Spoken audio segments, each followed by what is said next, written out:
It's a Monday evening, so I am not going to wait for people to come and join. This is going to be posted anyway, so I will start. The topic is how our childhood trauma impacts our career and parenting for parents. Right? So, firstly, because the topic is about career and parenting, so I'm going to give example of working moms, right? How working moms face the impact of their childhood trauma in their daily lives. So firstly, have you seen a working mom saying things like I don't want to go to work because I feel bad that my child is going to be alone at home, or maybe they feel like they're not doing justice with the child, stuff like that, feeling guilty, pure mom guilt, right, for doing their job, pursuing their career. So this is nothing but an underlying trauma, right? Again, you will see mothers trying to be perfectionists, right, trying to do everything perfectly. Okay, so anything, if anything goes wrong, so and they go, crazy that things are not working as they wanted them to be. So this is another underlying trauma that shows up, uh, like through this perfectionism, mom guilt, and stuff like that. So exactly what is a childhood trauma? Not when we listen to the term trauma, uh, something big comes to our mind, right? Like some kind of abuse, hitting, physical abuse, emotional abuse. No, the trauma doesn't mean it has to be big. It does not has to be big all the time. Subtle, uncautious behavior from adults or parents can cause trauma to the kids. Okay, we unknowingly give trauma to our kids if we don't pay attention. Only then it becomes a trauma, right? So, what are the other kinds of trauma that I'm talking about here? Some of them are like neglect. Okay, if some of the parents are extremely neglectful towards the child or children, like they do not even look at anything. Like sometimes we feel like, okay, that's a very liberal kind of parent, but no, neglect looks like that only, that we're not paying attention to the child, like what they're saying, what they're doing, and like their studies, their health, nothing. This causes a trauma because as a child, if you remember yourself as a child, didn't you want attention? Didn't you want your parents to listen to you, understand what you're wanting? So when the expectations are not met, it creates a trauma inside us, and different kind of trauma responses we see as adults, right? Then some of the other parenting mistakes cause trauma in kids. For example, have you seen parents like going overprotective with their child? That is another kind of parenting mistake that causes childhood trauma to the kids. Okay, then we have constant criticism. You're not studying, you're not doing this right, the handwriting is not good, the you're not attentive enough. The constant criticism that we do unconsciously to the kids, and we feel like we're disciplining them, actually creates a hidden trauma to the kids. Okay, then now what why have I chosen this topic, childhood trauma? Because it is not restricted to childhood. Okay, whatever is happening with us and creating a trauma inside us in as a child, shows up in different responses when we grow up as an adult.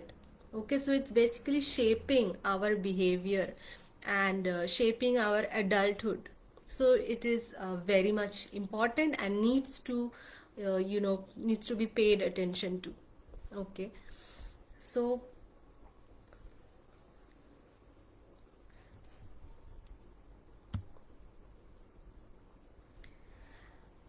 okay, now let's start with parenting, because I'm more concerned about parenting than career, you know.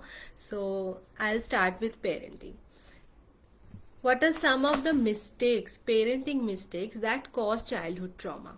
Okay, and how it shows up. So, firstly, we see parents being, too much perfect, trying to be too much perfect. Okay, like putting everything in place rightly, and then trying to do everything on time.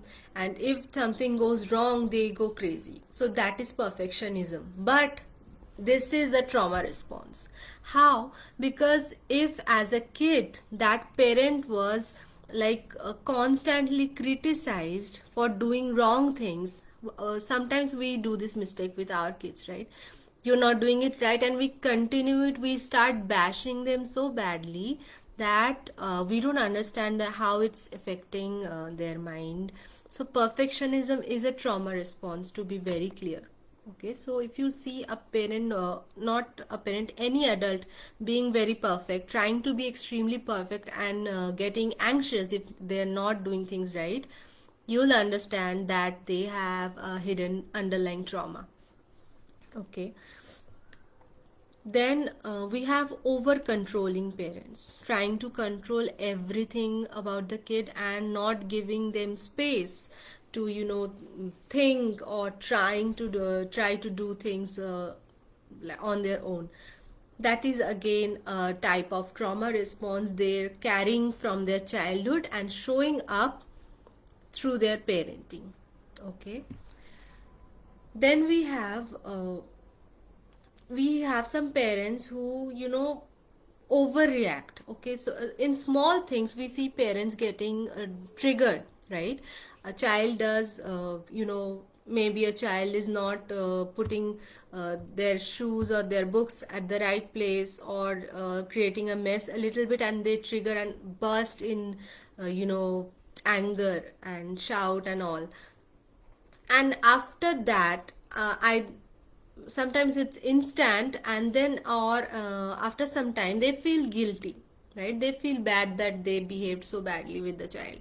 So what is this? So this is like the underlying trauma behind this kind of parenting, mistake, or we call it parenting behavior, is like that parent.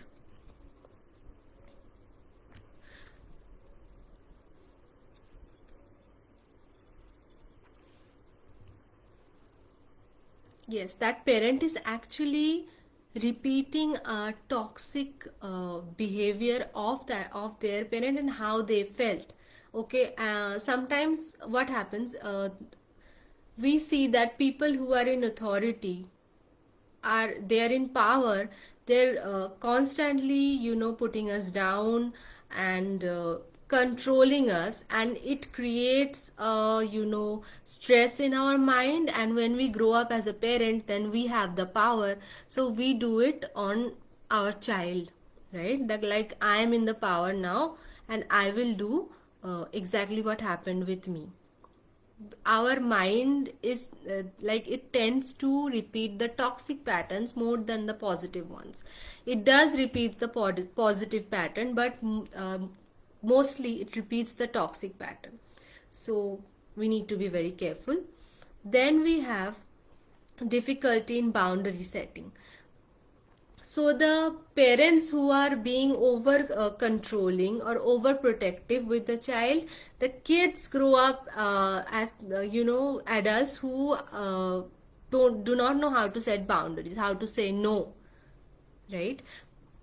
And when they are parents, that child who didn't learn how to set boundary, when they grow up as parents, they feel it like they find it difficult to set boundaries with the child as well. I have seen some parents, when the child is, nagging that I want the candy, I want the chocolate biscuit and all, they feel difficult to say no. So what they do is they give it to them, and instantly they realize that they have made a mistake, they shouldn't have done this. So they react that because you were so nagging, because you asking for you were asking so much, I had to give it, it's your fault. But it's not. Kids will be nagging and they will behave as like kids. But when you know how to set boundaries, you will stick to your decision, you will stick to your no. And you don't have to always listen to the child just because it is they are being nagging and all, right?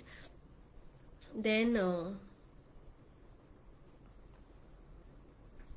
now let's understand the difference between conscious parenting and parenting with baggage. Okay, there's a very clear difference between these two. Conscious parenting, firstly, what everyone tend to do is parenting with baggages, past baggages.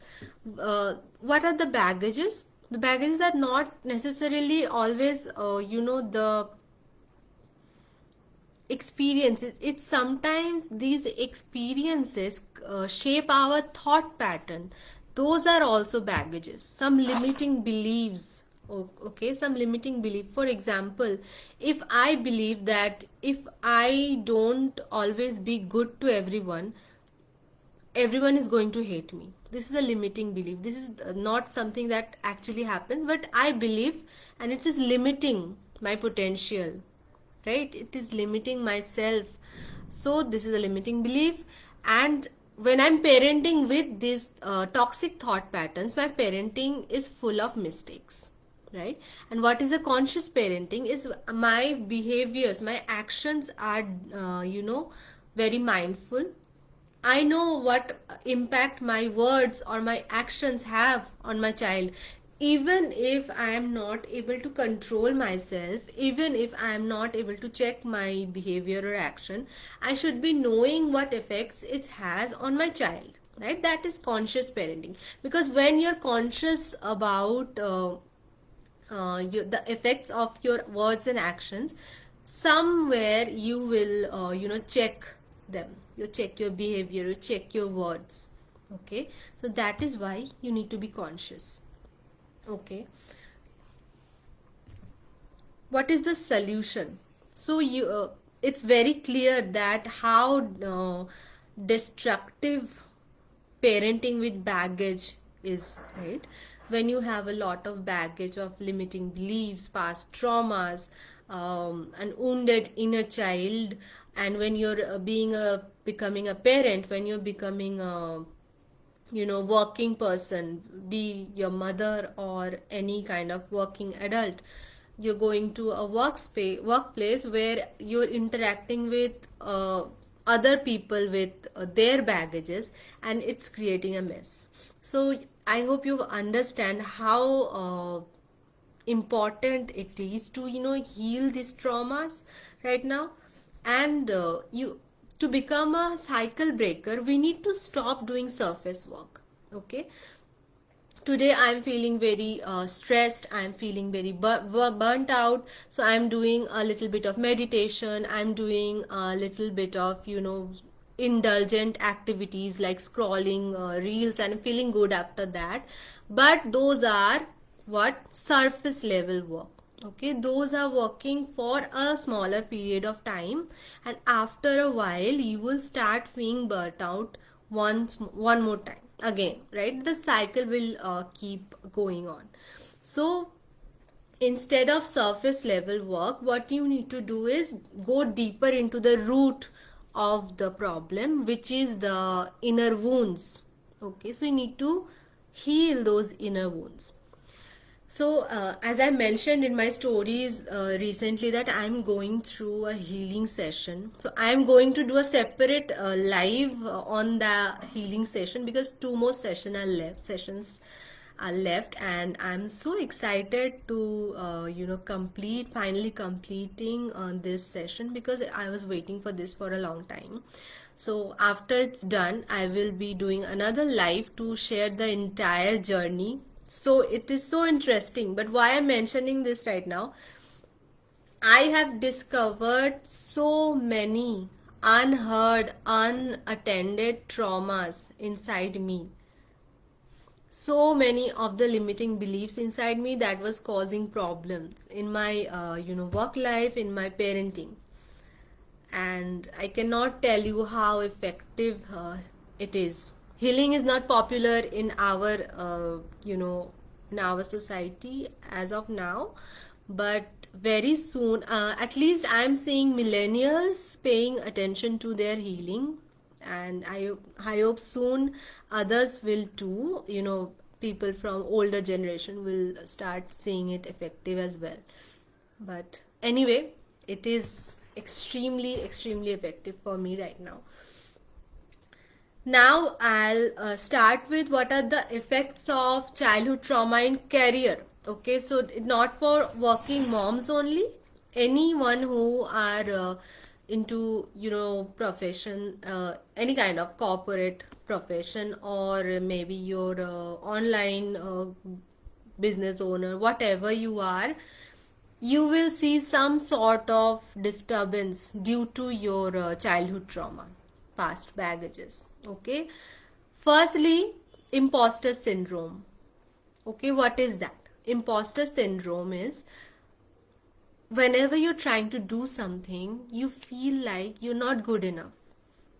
Okay, you feel like people will find flaws in whatever you do. This kind of thought pattern is called imposter syndrome. Okay, and how disturbing this is, it will not only make you procrastinate your work, you will not be able to finish the deadlines in time, but also the quality of your work is going to worsen with time when you're going through imposter syndrome. Okay, and why this happens, the again the constant criticism, how criticism, when we are constantly criticizing the child, not appreciating the positivities they have. We have just few minutes ago we have seen how badly it affects the parenting of that particular child. Then we have the career. We'll see so many negative impacts in their career just because of that criticism, constant criticism. Okay. Then you will see parents labeling their child, right? You are disobedient, you are unattentive. These are labeling. You are this, you are that. This is called labeling. They are not that, they are behaving like that for that particular time. And when we talk to them, we need to mention that stop behaving disobediently. Okay, so when we are labeling, I have recently shared a post about child psychology, that whatever we say, whatever we label the child, they start believing it, they start trusting us. Okay, they trust whatever we say. So when we label them with a particular word, they start believing that yes, that is true for them. Okay, so that labeling works inside their mind, and when they grow up as an adult, it shows up as imposter syndrome. And then comparing with other kids, how toxic that is, right? When the parent is comparing the child with another kid, it's like the child uh, will always in a struggle that I have to be better than that person. But that is not the scenario, right? Not every kid needs to be the same. Okay, maybe that child is something different, and our child is something different. Then do not have to be like the other child at all. So, but an unrealistic expectation is being imposed on that child, so it's always in a constant struggle inside its mind that I have to be like that person, which is impossible. Okay, and it creates trauma inside the child. Then in our workplaces we have people pleasers. Okay, I'm one of them. I have been a people pleaser all my life, trying to please everyone, and overthinking that everyone is finding mistakes in my work. These are all trauma responses. Okay, so then the another very disturbing thing with people pleaser are that we always have a fear that people are not happy with us. This is a constant fear, and it affects the other areas of life as well. Okay, and this is a pure lack of self-worth. We do not know our worth, and we do not appreciate our worth mostly.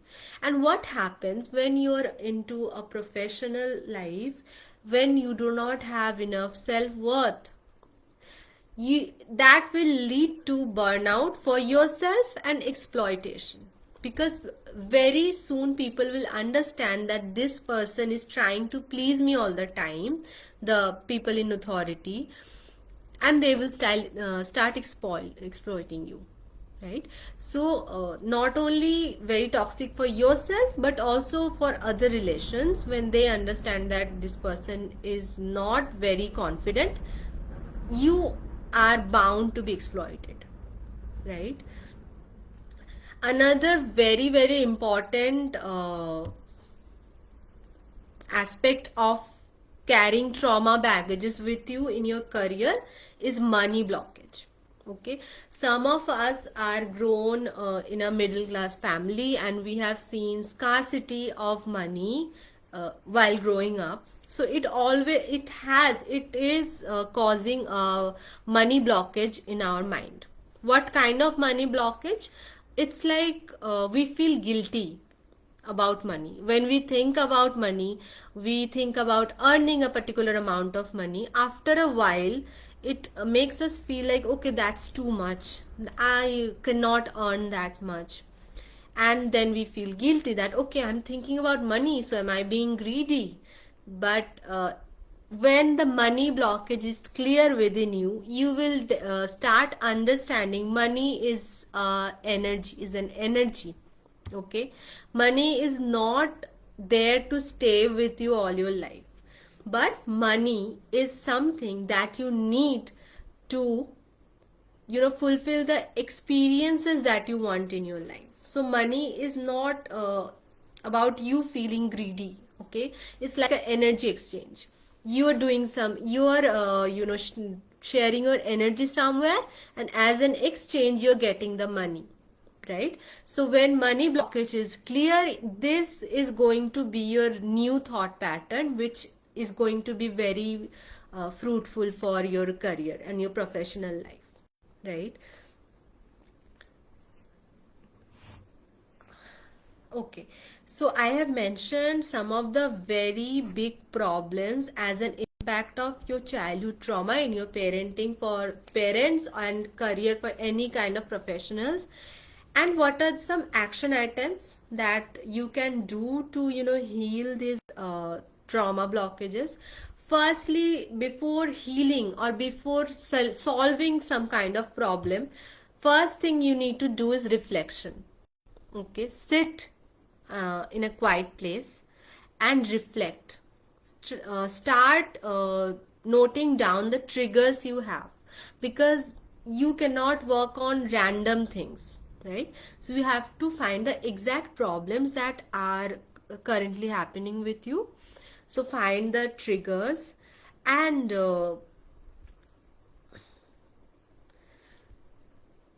once you find the triggers, then you have to find the root cause of the trigger. For an example, if your trigger is okay, so let me give you an example. So when your child is not respecting you properly, you get triggered. Okay, it happened with me sometime, few years back. when my child is being disrespectful with me, I used to get triggered and I used to burst into anger. Okay, but when I tried to find the root cause of this trigger, but this is not normal because the child is not being personal to me and disrespecting me personally, but why I am getting triggered. Okay, the root cause, when I tried to find the root cause, it was some kind of past baggage that I was holding. Okay, some past baggage of disrespect that I was holding, which was showing up in my parenting when my child, as how kids behave, uh, naturally was being himself. He was being himself, right? He was not being disrespectful. The child was behaving like a child, and I was getting triggered. So that was the root cause. This is what you need to do. You need to sit, you need to reflect and find the triggers, and then you need to find the root cause. You go back and find the source of that feeling, and that is the root cause of that particular trigger. Then when you have the root cause, all you have to do is show self compassion. Reparenting, we call it reparenting or healing the inner child. I cannot go through the entire process right now in this live, but I'm telling you the technique that you need to do. Okay, you have to be self compassion. You need to treat yourself like a kid, because it's not the adult you who is holding the trauma, but the child inside you is holding the trauma. Okay, so you have to reparent yourself by telling yourself that this is not your fault, you don't deserve that, and you are now safe, you are now emotionally safe. Okay, the the highest the highest point of a trauma is not feeling emotionally safe. Okay, so if we do not have a person whom to go to when we are feeling confused, or we are feeling overwhelmed, if you do not have anyone to go to, that is when we lack emotional safety, and which causes a lot of stress inside our mind as and a trauma as well. Just like neglect is a trauma creating behavior, similarly emotional unsafety is another thing that causes trauma. Okay, you feel unsafe all the time. Okay, so this is what you need to do. And another thing that anyone would suggest, and I'm going to suggest as well, to seek guidance. Do not feel ashamed, or do not feel demotivated, or egoistic. Sometimes people feel egoistic to go to a guide or a mentor to heal yourself, to speak out the things that are troubling you. Thankfully, I have come across a lot of mothers who have spoken their heart out to me, and their deepest problems they have shared with me, and I feel so grateful to be able to solve their problems. And I'm doing the same with my mentors as well. I'm just speaking my heart out, whatever that is inside me, without any thought. That is how you need to interact with your mentor. And that is the second thing. First thing is reflection, finding the root cause and showing self love and self compassion. Secondly, seek guidance from a professional, right? Because this needs to be healed. The trauma needs to be healed one way or the other, right? So okay, this is all for today's live, and in the next live, if I'm done with my healing session, I am definitely going to share the journey, because it is so interesting and you will find it extremely motivating to listen to, and I'm sure it will motivate you to start your journey as well. Thank you so much, and catch you later. Bye bye.